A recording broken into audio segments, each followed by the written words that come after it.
שלום, חזרתי מאזרבייג'אן וקניתי משם את הטפו צ'יפס הזה. תראו מה זה.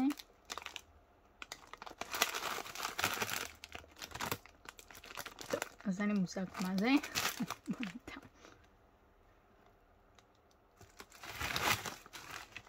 הוא עבר טיסה, אז עברו עליו שעות קשות, בגלל זה הוא ככה.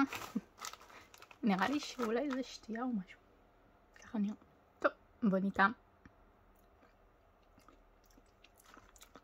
כן, משהו כזה מעניין. לא יודעת מה הטעם של זה. אני חושב שבאמת טעם של שתייה או משהו. לא כתבו פה כלום. זה סך הכל ממש קראנצ'י. ולא יודעת, תתאמו. זה הכל, מקווה שנהנתם, תרשמו לערוץ, תעשו לייק ונתראה בסרטונים הבאים. ביי!